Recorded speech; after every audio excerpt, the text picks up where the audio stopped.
JNUവിലെ രാജ്യദ്രോഹി വിവാദം സംഘികൾ ദേശസ്നേഹത്തിന്റെ ഇലയിൽ പൊതിഞ്ഞ് നാടുനീളെ വിതരണം ചെയ്യുകയാണല്ലോ. എന്തു പറഞ്ഞാലും പട്ടാളത്തിന്റെ പേരും പറഞ്ഞ് സംഘി ഫാസിസം നടപ്പാക്കുന്ന പ്രത്യേക പരിപാടി. ലാലേട്ടനെ ആക്രമിക്കാൻ പോരുന്നവർ ആരാണ് എന്ന് ആരാധകരും സംഘികളും ആനക്കൊമ്പെടുത്ത് ഉയർത്തിക്കൊണ്ട് ചോദിക്കുകയും ചെയ്യുന്നു. പാർട്ടി ബുദ്ധിജീവികളും ബന്ധു സംഘടനകളും ലാലേട്ടനെ തൊടാൻ പേടിച്ച് പ്രതികരിക്കാതിരിക്കുമ്പോഴാണ് MP രാജേഷും ചിന്താ ജെറോമിനെ പോലെ ചിലരും പ്രതിഷേധവുമായി രംഗത്തു വരുന്നത്. ചിന്താ ജെറോം ആണെങ്കിൽ മോഹൻലാലിനെ ഊടുപാട് ചീത്ത വിളിക്കുകയാണ്. ലാലേട്ടൻ ശംഭോ മഹാദേവ എന്നും പറഞ്ഞ് ഇരിപ്പുമാണ്.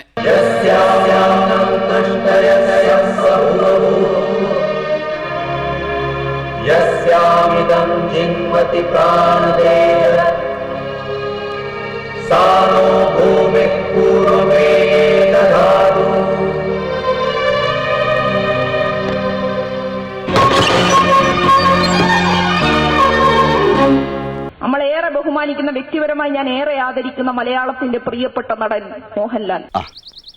നമ്മളാരാണാവോ? മോഹൻലാലിന് ഇപ്പൊ ബ്ലോഗ് എഴുത്തിന്റെ കാലഘട്ടമാണ്. ഇതെന്താണ്?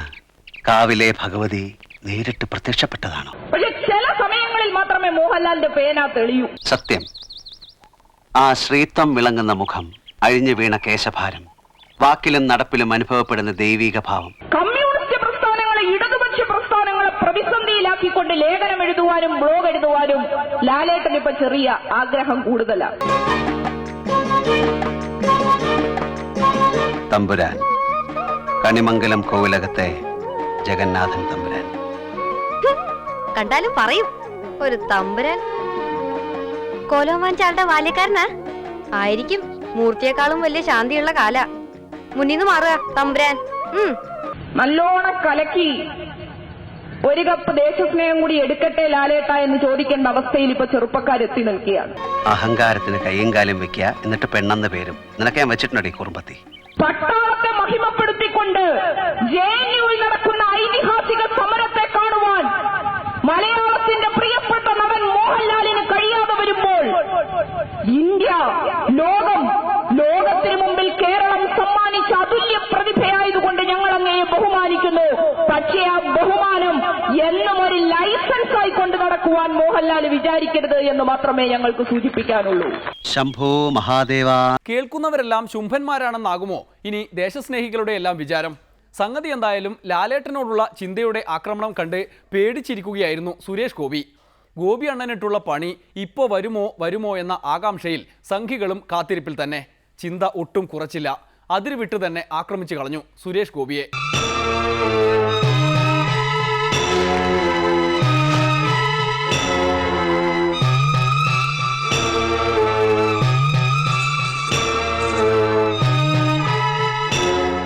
RSSും BJPയും കേന്ദ്രം ഭരിക്കുമ്പോൾ ഇക്കിളി പൂണ്ട് നടക്കുന്ന ചില ആളുകളൊക്കെ ഇവിടെയുണ്ട്.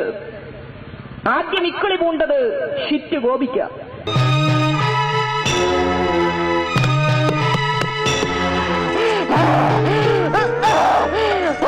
നമ്മുടെ നടൻ സുരേഷ് ഗോപി RSSന്റെ വക്താവായങ്ങ് മാറിയതാ. RSSന്റെ വക്താവായി കേരളത്തിനകത്ത് കുറെ പ്രസംഗമൊക്കെ നടത്തി ഇരിക്കുന്നിരിപ്പി ഓടി NSSന്റെ ആസ്ഥാനത്തോട്ടി എന്ന് കയറുന്നു. അപ്പൊ അവിടെ ബഡ്ജറ്റ് സമ്മേളനം നടക്കുക. സുകുമാരൻ നായർ പറഞ്ഞു ഇപ്പൊ കയറാൻ പറ്റത്തില്ല, ഇവിടെ ബഡ്ജറ്റ് നടക്കുകയാണ്, വേണമെങ്കിൽ വന്ന സ്മാരകത്തിൽ പോയിട്ട് പോവാം. സുരേഷ് ഗോപി കേട്ടില്ല, ഓടിച്ചെന്നു. സുകുമാരൻ നായർ ചെവിക്ക് പിടിച്ച് പുറത്താക്കി. പുറത്തിറങ്ങിക്കഴിഞ്ഞപ്പോ സുരേഷ് ഗോപി പത്രക്കാരോട് 3 വെളിപ്പെടുത്തലാണ് നടത്തിയത്. 1, ഞാനൊരു ഹിന്ദുവാണ്. 2, ഞാൻ വെറും ഹിന്ദുവല്ല, ഞാനൊരു നായരാ. 3ാമത്തത് കേട്ടപ്പോ സുരാജ് വെഞ്ഞാറമൂടിന്റെ ഭാഷയിൽ പറഞ്ഞ പെറ്റ തള്ള സഹിക്കൂല. 3ാമതായി സുരേഷ് ഗോപി പറഞ്ഞത് ഞാൻ വെറും നായരല്ല, ചെവി പൂടെയുള്ള നായരാണ്. അതെന്തോന്നാ ഈ ചെവി പൂടെയുള്ള നായര്? പുറത്തിറങ്ങി നടക്കുവാൻ കഴിയാത്ത ചെറുമയുടെയും കർഷകന്റെയും നാട്ടിൽ, അമ്പലത്തിനകത്ത് കയറാൻ കഴിയാത്ത താഴ്മജാതിക്കാരന്റെ നാട്ടിൽ, ജാതിഭേദം മതദ്വേഷം ഏതുമില്ലാതെ സർവരും സോദരത്വേന വാഴുന്ന മാതൃകാ സ്ഥാനമാണിതെന്ന് പറഞ്ഞുകൊണ്ട് കേരളത്തെ കേരളമാക്കി മാറ്റിയ നവോത്ഥാന പ്രസ്ഥാനത്തിനോടൊപ്പം ചേർന്നു നിന്നുപോയ കമ്മ്യൂണിസ്റ്റ് പ്രസ്ഥാനം, ആ കമ്മ്യൂണിസ്റ്റ് പ്രസ്ഥാനത്തിന്റെ ചരിത്രത്തിന് മുമ്പിൽ കൊഞ്ഞണം കുത്തിക്കാണിച്ചുകൊണ്ട് സുരേഷ് ഗോപി എന്ന് പറഞ്ഞ നടൻ RSSന്റെ ചാതുർവർണ്ണ സവർണ ഹിന്ദു രാഷ്ട്രീയത്തോട് പോകുമ്പോൾ ഞങ്ങൾ ഈ നാട്ടിലെ ചെറുപ്പക്കാർ ഗോപിയോട് പറയുന്നത് ഒരു വാചകം മാത്രമാണ്. പണ്ട് നിങ്ങൾ സിനിമയ്ക്കകത്ത് പറഞ്ഞപ്പോ ഞങ്ങൾ കൈയടിച്ചൊരു ഡയലോഗ് ഇപ്പൊ ഞങ്ങൾ തിരിച്ചു പറയുകയാ. A Saint can be A rascal but A rascal can never be A Saint. Mister Suresh Gopi, ഒരു സന്യാസിക്ക് തെമ്മാടിയാവാൻ പറ്റും, പക്ഷെ ഒരു തെമ്മാടിക്ക് ഒരിക്കലും സന്യാസിയാവാൻ പറ്റില്ല. അതേ സുരേഷ് ഗോപിയോട് പറയാനുള്ളൂ.